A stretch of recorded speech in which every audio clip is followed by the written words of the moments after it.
Afternoon and welcome to myself, Cecil Jee, and James B's pre-match build-up show.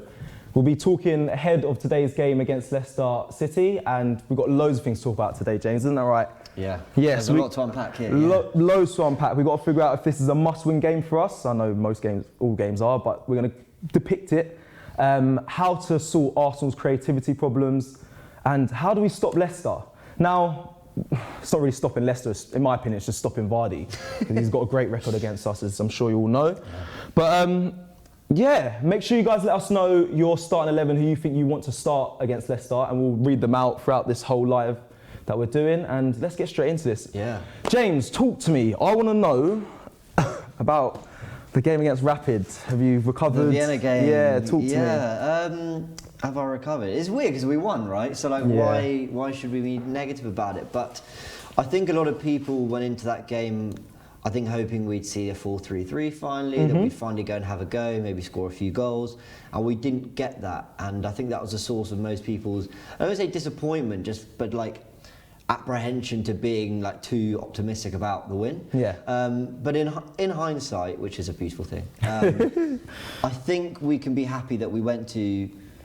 They're clearly a good team. They're clearly a decent team, and clearly that was the hardest game that we're going to get in the group. And you know, we got the 3 points, we won, and when we needed to turn it on and go up a gear, we did, and that's something we didn't do against City. I appreciate it's very different opposition, 100%. But we still managed to do it, and we still managed to go down the right-hand side and mix things up a little bit. So yeah, he had a plan B. This is what I was saying. There was a plan B. He brought Bellerin on and gave us a different dimension. So I'm happy. I'm happy we went and won. Yeah. I think in the context of the season. Yeah, I think we can be very pleased with this start, for sure. Cool. All right, let's get the ball rolling. So everyone watching, let us know, is this a must-win game? Please let us know in the comments. We'll be reading them out throughout the whole of the live, like I've just said. And just to highlight, if it is a must-win, I was down at the ground this week asking the fans, is it a must-win game? So check it out. Do you think this game is a must-win for Arsenal this Sunday? Definitely, we have to win this game because coming from the last game against City, now this one we have to get the points. 3 points in. I think so. I feel like these are the type of games where sometimes we might lose when we really shouldn't, and then that impacts us down later in the season. I think everything's a must-win right now. I feel like everyone, like I said, everyone's there for the taking, so I feel like we got to beat everyone that's put in front of us. I feel like our squad's strong enough at this point to take anyone on, so I don't see why not. They're all must-wins, aren't they? So many teams outside the top four who are just looking stronger than us right now, so yeah. So that's what the fans had to think. Now, James, what do you think? Do you think this is a must-win game for Arsenal today? I'm going to be brutally honest, I think it is, yeah. I think people are seeing other teams drop points and seeing that as an excuse and a reason to say, oh, well, a point would be all right. I don't think that at all. I think if everyone's dropping points, before everyone gets their act together, and fans come back into the stadium, what else, we got to get these wins, especially at home. And I've always said that it's okay to try something different at Anfield and lose not too badly. Yeah. And same at the Etihad. If you're winning the games, you have to win. And I'm sorry, every home game we should be winning. It's all right if you maybe get a draw against some of the big six or a top four rival every now and again, like Liverpool City. But against Leicester, we should be winning at home, and it's not so much that not winning puts us in a perilous position. It's not that. It's still early. It's incredibly early, but it's more about setting a tone and actually going and beating a top six, top four, Champions League spot rival, and laying down a bit of a marker, because we've had 2 big games this season in the league, and I would say we fell short in both. If I'm being honest. I agree. I mean, I just feel like a lot of big teams are dropping points, so I feel like this is the time to capitalise and kind of take lead. I also feel like we're in between a lot of teams on 9 points. So, and like we spoke about before, if we get this win, we go, what was it, 1 point off first? Or top? 1 point off Everton and Liverpool. So there you go. I feel like, I mean, I understand how difficult the game's going to be. I'm not going to be one of those fans that are deluded to the fact that it's going to be a difficult game, but I've got to see a win. But and you know what we also need to see? Partey. Thomas Partey. He's been calling for it all week. Partey's got to play. Partey's got to play. Has to play. I don't want to. I mean, I did say I don't want to give him too much pressure in comparing him to Vieira, but you know what? I've watched one game and I'm happy. Don't kill me, comments and fans, please. But I just think he's incredible. I spoke to fans again this week and I asked them who they'd like to see more of. The main person was Thomas Partey. So yeah, take a look. Who would you like to see more of this Sunday? Or this Sunday, well, obviously Thomas Partey. Always love to see more Saka. Like to see Saka on the left, up top. Who else? Love to see Gabriel play every match. Great performance. I think the front three, probably Aubameyang, Lacazette and Pepe, and then that will be a good startup. So we need to make sure that we're pressing them from the front. Cool. So that's what the fans had to say and who they would like to see more of. Again, I know we're talking a lot about Thomas Partey. He is a favourite of mine at the moment, but I have stats to back it up. So let's take a look back at the Thursday's game. I've got a graphic here that I'd like to go through and just explain to you fans and everyone's watching how important he was in the game against Vienna on Thursday. So obviously he had 1 appearance. He made 5 tackles. Now, all the stats I'm speaking to you about today is he was at the top of the list. So he was number 1 in all of these. So he had the most tackles at 5, ball recoveries, he had made 8, total aerial duels, which was 5, and then passes into the opposition half was 57. And he made, I know it's only 1, but him and Gabriel were top for most block shots. So that my excitement for Partey isn't just random, it's not just out of the blue. I feel like he's the man to solve a lot of our issues. I mean, I know you're going to go through our attacking problems and how we can be creative, which I'm excited to see later on in the show. But yeah, I feel like Partey has to start. He's a great addition and it'll be managerial suicide for Arteta not to start him. Honestly, I will, in my fan cam, if he doesn't start, boy, explosions. So, yeah, so, and again, when I was speaking to the fans as well, they said there's a lot of issues with creativity and James has been the man this week to unlock this. So talk to us, James. Creativity problems. Yeah, there are creativity problems. And just on that Thomas Partey thing, I mean, yeah, he did look a cut above the rest for sure. 100%. And I know it's only opposition, but then you can look, it's only a Europa League opposition, but you can look at what he did compared to the rest of our players. And a few others stood out. I thought Elneny looked good and Gabriel obviously was class, but as a whole, he just looked a cut above the rest, just sort of the way he protected the ball, his forward passing. I thought he was excellent. But is he the man who's going to solve our creativity problems? That's a great question. This is a bit of a sad situation because since Arteta's arrived, I think a lot of people were thinking, you know, after what we saw under Emery, which was so bland and just, you know, hopeless basically. When Arteta arrived, I think we thought he was going to give us not just some defensive structure, but some attacking structure. And in fairness, this isn't me criticising him. He's come in and he's improved us. I mean, we look a completely different team at the back. Yeah. A completely different team. Like, I don't worry about us defensively like I used to. In the final third, though, we do look lacking in ideas a little bit, that's for sure. And actually, I know there was obviously links to Houssem Aouar and other players as well, and there was talk about Partey being this box-to-box who can link defence to attack, and we've seen Saka play that kind of role. But for me, I think the issues are more in the way we play a certain system and more in our kind of intent and the personnel we're using rather than just needing to recruit someone. Obviously, recruiting someone is going to maybe fill a bit of a gap, a bit like Bruno Fernandes. Speed up the process Absolutely, a bit. like Bruno Fernandes did for Man United, arrived in January and basically transformed the team.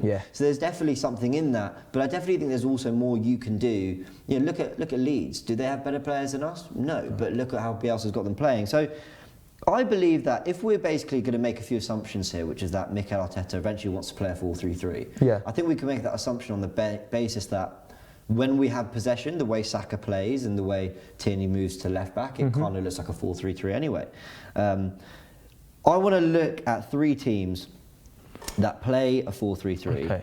And I want to, sorry, not 3 teams, 5 teams, but they play the 4-3-3 in 3 different ways for me. I want to look at Man City, who, in fairness, I'm looking back at now between 2016 to 2018 here. This is a system they played when they were super successful. They got 100 points. I think they then got 98 the year after. And forgive me, obviously Sané's not there anymore, but we've got Mahrez here on the left wing and Sterling on the right. Now, the way they essentially played it was ultra width. the pitch was super wide, and that was dictated by Mahrez and Sterling because they were almost like old-fashioned out-and-out wingers. Not in the way they'd get the ball and beat a man, but more in the way they made runs. I'm going to show it here, from out to in, as you can see there. Yeah. And the ball was often on for players like De Bruyne or Sterling. And if you had, if I just get rid of that, if you had the ball being played by De Bruyne into Sterling, who makes that run, there was always Mahrez coming in at the back post, and they went from out to in very, very quickly, and they still ended up with many men in the box, in the same way Liverpool might. Many men. But many men. Many men, big chin. But yeah, carry on. Sorry. I love that. But it always started out wide, and they'd always be playing on that shoulder here, and then waiting for that run inside, basically trying to beat the offside trap. Yeah. The other thing they would do, if I just clear all this here, the other thing they do, by holding their width, if we look at Mahrez and Sterling, they also had runners from De Bruyne and Bernardo Silva. It was actually more David Silva, in fairness. Yeah.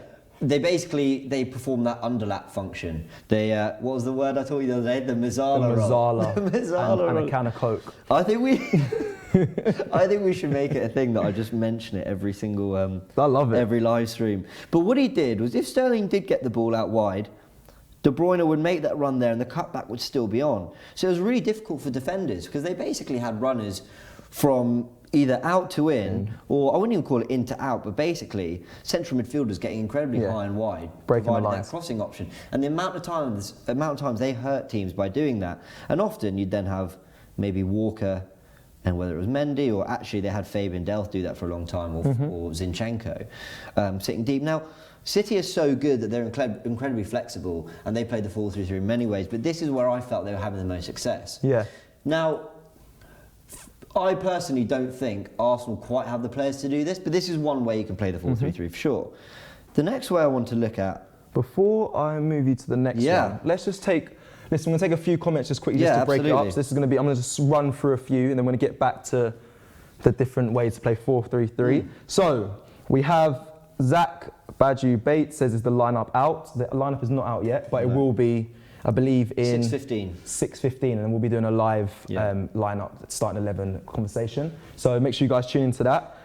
We've got Liban Rizvi saying, give El Nani the captaincy. And now he has repeatedly put this in. Right. Give El Nani the captaincy. Wow. What are your thoughts on that? No. Sorry, yeah. Thank you for the comment. I love El Nani. He's playing really well, and if that's an appreciation post, then fair. But, yeah, fair. Well, we've also got Andrew Brown saying El Nani should start. Okay. There's more an argument for that. I'm not sure about completely destroying our captaincy structure. But, I agree. there's an argument for him to start for sure. Okay, I can see a lot of people like Ernest Arsenal giving out your 11s. Please keep them coming in. We are going to go through them. We're going to build your 11 as well on here, so we can depict it apart or praise it. So keep getting your 11s in. There'll be a section for that. People saying, where's Ozil? Obviously we know. I'm not even going to say his name today. No Ozil, no not saying his name today. No Ozil, no creativity from Momo Sanchez, which is enough of the Ozil shouts, okay? I'm not. We've spent a whole week on this. It's not a personal thing. I'm just so bored of talking about it. Oh, this is it. We're going to get to this later. Rio Williamson says Pepe needs to start to prove himself. Now, we're going to get on to Pepe later on in the show. So stay tuned. Forever Aguna, Cecil out. All right, cheers. Thanks for that. Amen. Banners. Thanks for the memory, Cecil. Yeah, do you know what I mean? It's time to go. Make a banner. That might work. That could be a potential thing. And then I'll take a few more before we move on. Yeah, absolutely. Scientology says sell Laka by Zaha. Ooh, I'd be all for that. I like Laka, but Zaha's a good player. Yeah, do you know what? I actually agree. People are saying, so Aubrey Simbanda says Saka to start. I'm very, very much with that. I'm all for that. I'm 100% with that. And I'll take one more before we get back to the squads. There's some good ones here today. Okay, let's read this one. Cells SZN says Laka should be dropped. That's a difficult one, in my opinion. Obviously, he didn't do too much on Thursday, but he is our top goal scorer at the moment. So I don't know. We'll look at that. He's not in my 11, as you'll see later. But yeah, let's get back to the 4-4-3. We talked about Man City's 4-3-3. Yep. Especially in those years, sort of 16 to 18. Wide wingers, underlaps, but also that out to in run from their wingers, which was typically Sane and Sterling. So they used to do that very well. There's a second way to play the 4-3-3 and a third, but let's go through the second one first. Okay, let's look at Liverpool. Liverpool, Premier League champions, won the Champions League as well. Probably, in fact, almost definitely the best team in the country. I know they've had a bit of a stutter. Yep. Now, they play this very, very differently to Manchester City because the wingers, rather than playing from out to in, play very central. In fact, I wouldn't even call Mane and Salah wingers. I'd call them just inside forwards. Yeah. They're always operating. Inside forwards, I like that term. Yeah. They're very much playing in these spaces here. Basically, Klopp's just put them near the goal. And you know, sometimes football, this is world-class analysis. All that studying, just be near the goal, mate. Yeah. Just make sure you put it in the net. Basically, you know, but sometimes football is as simple as that. You're right. He's kept two of his most prolific players as close to the centre of the pitch, as close to the goal as possible. And the way they do that, Firmino's a massive part of this. Firmino will drop into these spaces here to pick up the ball, while Mane and Salah are constantly making runs there. You then have Trent Alexander-Arnold and Andy Robertson, as we know, assist kings, these guys from fullback, really getting high up the pitch. And then you've got this sort of pretty sturdy midfield three. Obviously, technicians like Thiago can play, and Henderson can play, Fabinho can play. But ultimately, they're sort of workhorses. They're the engine of the team. Yeah. Up and down. They link defence to attack without really committing themselves out of that space too much. So how does this look in practice? Well, while Firmino's dropping in there, Salah and Mane are coming very central, and you have Alexander-Arnold and Robertson there. And not too dissimilar to Manchester City, you sort of have this defensive five barrier here. Yeah, solid. And you're basically your more attacking five there. Now, I hate to mention these guys, but I have to. Tottenham. Oh, no, I'm sorry. Oh, okay. They admittedly do this very well themselves going forward. It's very annoying. If we want to do a live stream where we tear them apart defensively, we can do that one. Yeah. But going forward, they're very good at this. Harry Kane drops inside. I've put Bale because he's going to play when he's fit. Yeah. Bale and Son making similar movement. Aurier and Reguilon holding the width. Alderweireld and Sanchez maybe don't split as much as Van Dijk and Gomez, but in possession will do a similar thing. And again, you've got Ndombele, Højbjerg, Sissoko, or maybe Winks comes in, and it's quite a dynamic trio. There's nothing too spectacular about that three. I know there's calls for Lo Celso and Ndombele to play together at some point, but Mourinho's not really doing that at the moment. And once again, we saw with Kane's through ball to Son. I mean, how many times has he done that this season? But in the West Ham game, he did against Southampton, he's dropping. It's dangerous, very deep. It's very deep, and he's dropping into this space here, and he's just constantly threading that ball straight through. There, out wide to Reguilon, into Bale, out to Aurier, and it's very effective because they've got the runners. Yeah, he acts like a midfielder because then he makes his late run and picks up goals as well if Son hasn't scored. Absolutely. From that attack. And the thing about this is, what people need to remember is, it's not so one-dimensional, and this is the same for Liverpool.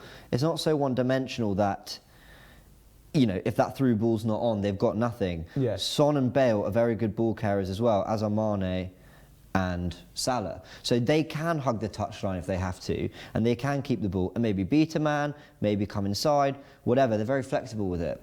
This is the second way to play the 4-3-3, that sort of false nine, and then your sort of wide forwards making those runs quite centrally and basically causing problems, you know, once Kane and Firmino get the ball and find a pass. Yeah, that's if we, for teams that can work, I don't, for Arsenal, because they have to have the false nine role.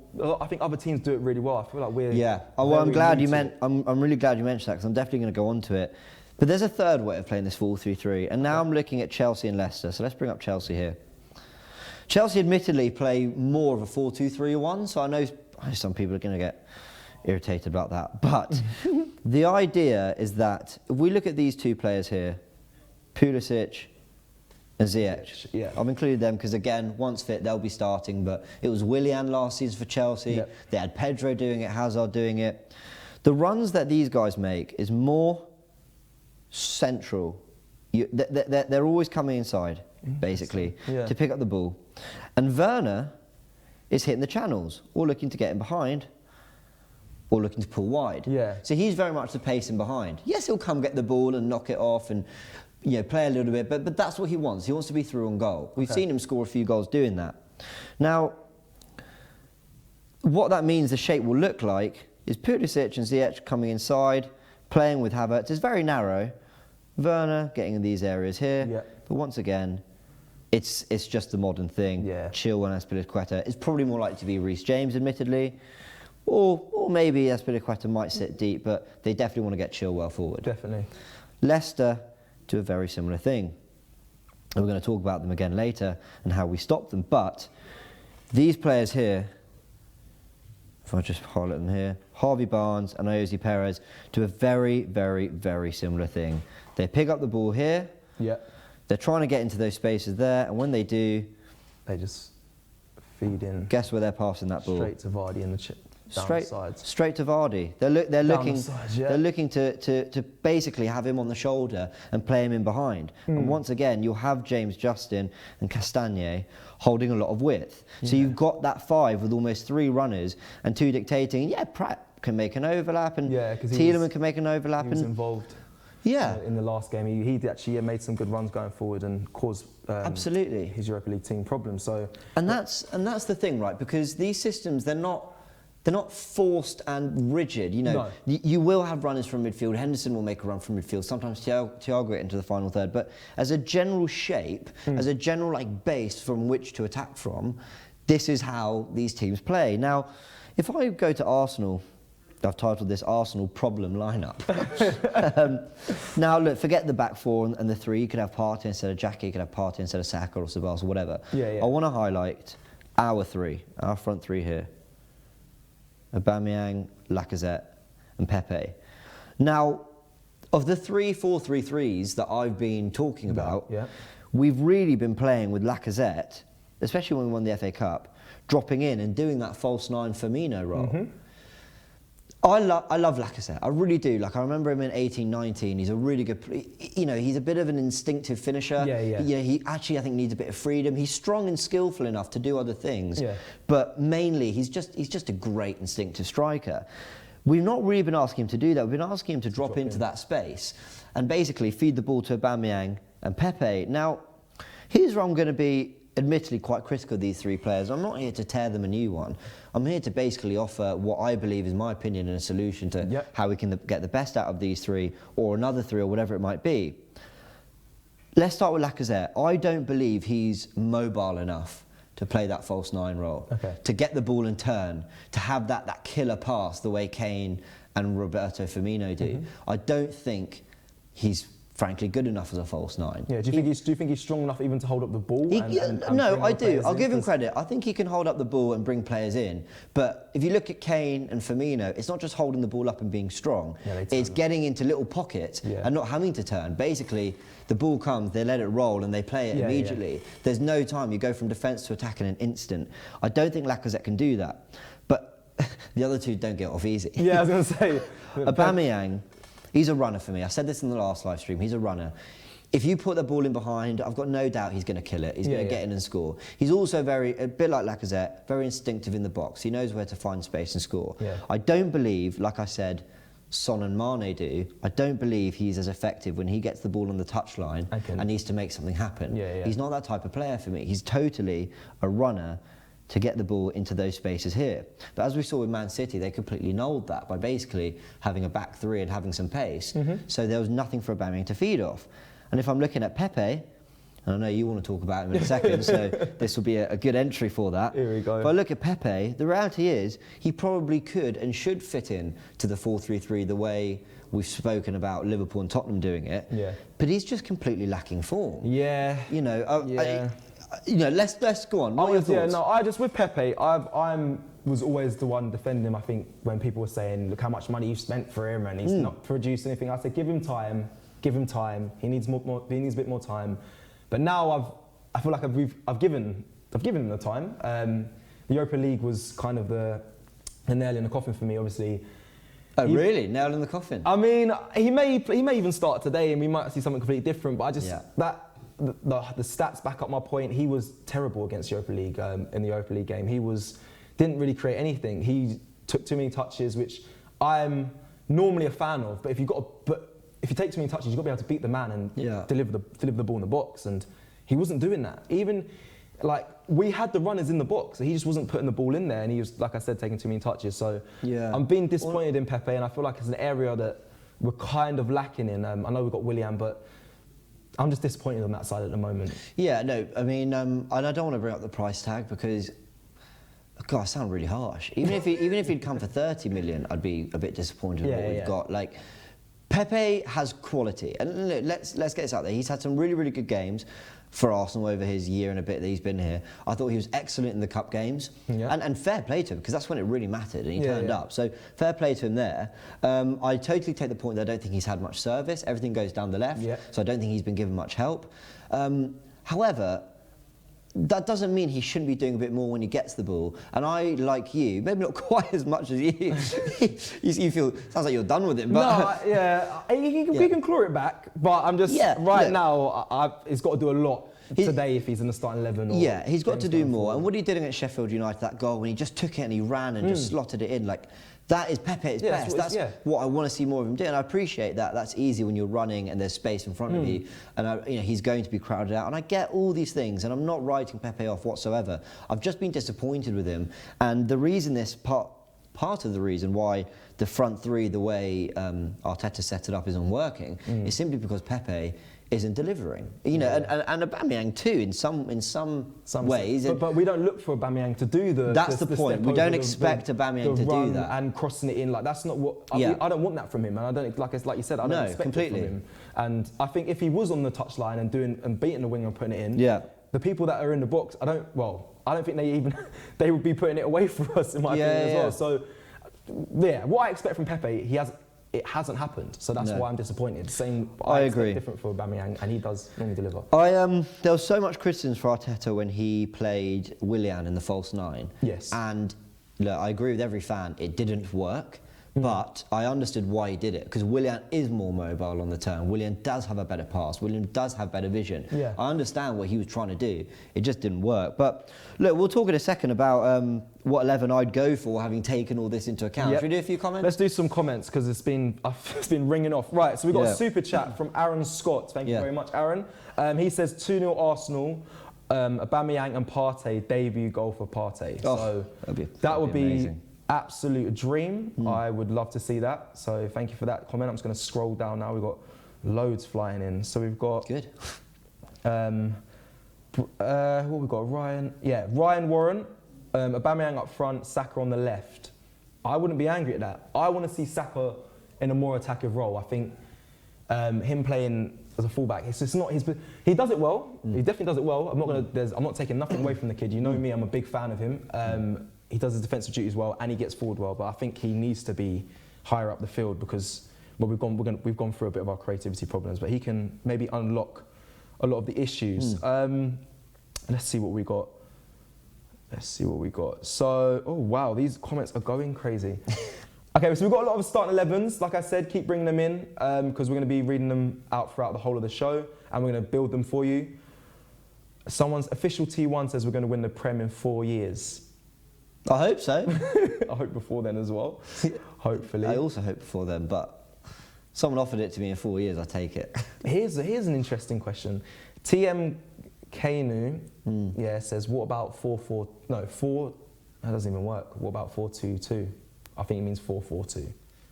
But No, look, it works for some teams. It works for Southampton, who just beat Everton. They look very good with it, but I just don't think we've got the players to do it. Maybe we do. I just don't like it. Yeah, people are saying hopefully it's a 4-4-2, Red Gunner. People want 4-4-2. Do people want 4-4-2 or 4-3-3? I don't know. Am I on my own that doesn't want the 4-4-2? No, do you want 4-4-2? No, I don't want 4-4-2. I've never liked that. Maybe we'll get As the a best player out of and watching football. I've never. Yeah, liked that. maybe we'll get the best out of Aubameyang and Lacazette, but no, not for me. We got Zia Chowdhury. Here's another one. Where's Robbie? Everyone always asks where's Robbie. He's in the building, people. He's in the building. He's here. He's here. He's here. He'll be on soon. Yeah, I think that we can do this. Let's do this. Okay, let's move on. Let's talk about So I just want to mention what my 11 would be. Yep. Having broken all this down. We've sort of talked about there being 3 different ways to play the 4-3-3.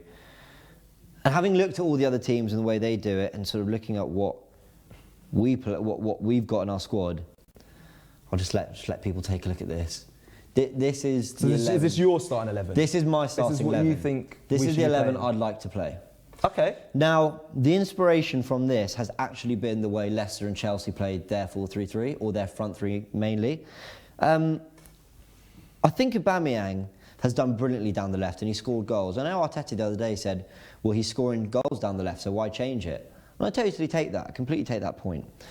But I just think he'll just do even better pulling off into wide areas from up front and basically getting in behind and playing on the shoulder in the same way Jamie Vardy does for Leicester, or sometimes Werner, less so, but sometimes Werner does for Chelsea. I just think we need Aubameyang playing in those central areas, having a bit more freedom, having a bit more, just have a central presence in front of goal, and then allowing Willian and Saka to basically come inside and act as our number 10s. And the areas that they'll be picking up the ball in is basically here. Yeah, I'm not mad at that at all. No, picking up the ball, they come inside, and then what you want as well is the overlap with your wing packs, Bellerin and Tierney. Bellerin, we saw exactly what we can do against Rapid Vienna, the way he got in behind from that El Neni pass. And Tierney, we know he's got a good final ball, we know he's got pace. And then what you've got, let's make it a different colour so people can actually see it. What you've then got is, there we go, people can see yellow. You've got passing options for Saka and for Willian. Okay, cool. They get that ball in that 10 space. You've got Tierney running in behind, you've got Aubameyang playing on the shoulder, you've got Bellerin, or if you need to knock it back and start again, you can. Or if they go to each other, they can. But the point is, it just gives us something in behind, just gives us a little bit of aggression, and it gets the back four thinking about it differently. Yeah. And I just feel that at the moment we've been way too predictable. I think if you're a defender playing against Arsenal now, you know, get tight to Lacazette and don't let him turn. And you know, Aubameyang's going to try and make a run, so put someone who's fast. You know, I think you can kind of work it out, and in fairness, it worked at the beginning when it was new, but I just don't think it's working at the moment. And I think long term, I want to see Saka and Willian, who get the ball, are good on the half turn, have good vision, have proven they've got a good pass. I want to see them getting into these spaces here. And then what the 11 sort of will look like is basically this. You've got a bit of a powerhouse engine in midfield, and it will look something like this: a 2, a 3, and a 5. Nice. And I just think when I look at the personnel we've got, and hey, you can even swap Willian and Saka. Yeah, that's like what that. I would personally have. Yeah, I'd have you can Saka do. and Willian on the other side. You could do that. I mean, the beauty of it is quite interchangeable. But in the same way that Harvey Barnes and Iosi Perez come inside, and even Chelsea back in the years with Pedro and Willian and Hazard and whoever it was, they picked those balls in those spaces really well, and they were always threading it through to overlapping fullbacks or you know, striker with pace like Vardy does. I just think with what we've got, this is the best way for us to set up. Okay, I'm definitely not angry at that at all. What would you change? So I would, well, this is fine here, but let's go back to the actual your 11. Like I said, I'd have Willian and Saka on the opposite sides. Yep. Let's have a look at that. So you go for something like this, yeah? Yep. And do you know what? I would begin with Xhaka and Partey next to each other. Okay. So in the 2, and then Ceballos playing in the 10 role. Yeah. I see. So you're going for more of a 4-2-3-1. Yes, which kind of does eliminate the fullbacks bombing on 2 as much, but I feel like when the attack is happening, if it's over the right side, Partey can then join in and Xhaka can come central and let Ceballos and Partey enjoy the... Something like this. That's it, move Partey into there. And then if you move Partey a bit more further up in between, that's it. Oh, yeah, there. And then Ceballos will be just a bit more to the left. Perfect. So yeah, so then you got the cover of Xhaka, we got the back 4 and Xhaka, and then I think going forward again is another 5. You're going for more wide play a little bit here. Right, I hear you. And I want Willian over, because from Willian I expect him to be overlapping and getting the crosses in or breaking down that channel. Saka, I would like him to come in a bit, but I think he can do the job of breaking the. But I agree with you, because I don't want people to rest on Willian. Like I think he's a good player. I genuinely think he's a good signing. He's not been brilliant. He's had a few good games and a few good moments, but you know, I've just described him as a 10 who kind of comes inside and gets the ball in these areas here. But you've described him as someone who you want overlapping. The beauty of Willian is he can do both. Yeah, he's got the pace, he's got the skill, he's got the vision, he's got the flair. Yeah, he can do both. And so I really think if every Arsenal player is at their best, Willian gets in that starting 11. I do, if he finds form. So do I, and I feel like there's good like-for-like changes there. Willian for Pepe, if it's not working. El Neni for Xhaka if it's not working. Like there's a lot of, we can bring a lot of people on to fullbacks as well. But I'm going to quickly go back to some comments again. Because we've got Nathan says, what did Cecil do? We've got a lot of free Cecil from Livan Rizzi, free Cecil, or Cecil in the false 9. What's happened? I don't know. The comments are going a bit crazy. Let's move on. Let's build someone's 11. We've got it here. Do it. So I've got someone's 11 right here. I have Manav's and Manav Chainani, and he has a 3-4-3 with Leno in goal. We have Tierney, Louise, and Gabriel. Left wing back Ainsley Maitland-Niles. All right, let's take Saka out for now. There he is, Maitland-Niles. Right wing back Bellerin. CMs are Partey and Xhaka. Cool. So we got Xhaka and Partey there. 3-4-3. And then we have left wing. Oh, we have Aubameyang. Cool. Right wing Pepe, and then up top Lacazette. Okay, so this looks to me... So this is like Manav's, his starting 11. So this is very similar to the cup run team, basically, where Maitland-Niles played as the left wing back. Bellerin was bombing on. It was Holding and Louise instead of Gabriel and Louise, but that's all right. And it was Ceballos instead of Partey, but I mean a very similar thing. We're saying the same thing in the sense of how we want to play, as in they'll be breaking forward the wing backs, and we'll have the 5 up top, and then the 2. So don't be surprised if this starts today. Seriously, you think? I actually think this will be the starting lineup. It's not what I'd want. Nor would I. As I said. But I think this is what Arteta will go with. Will be what Arteta goes with, Okay, let's do this one. We've got another one here from Lewis P. James and Cecil. Here is our best starting 11. He says he hasn't given me a formation, so we'll see if we can work it out. He's got Leno in goal. Ainsley Maitland-Niles. Louise, Gabriel, and Tierney. So okay, interesting. Ainsley Maitland-Niles, Louise, Gabriel, and Tierney. Xhaka and Ceballos and Partey in the midfield. Oh, and then he goes Saka, Aubameyang, and Pepe. So we got. There we go. That's it. I mean, this is kind. This is kind of what we. It's not far off what we want. It's not far off at all.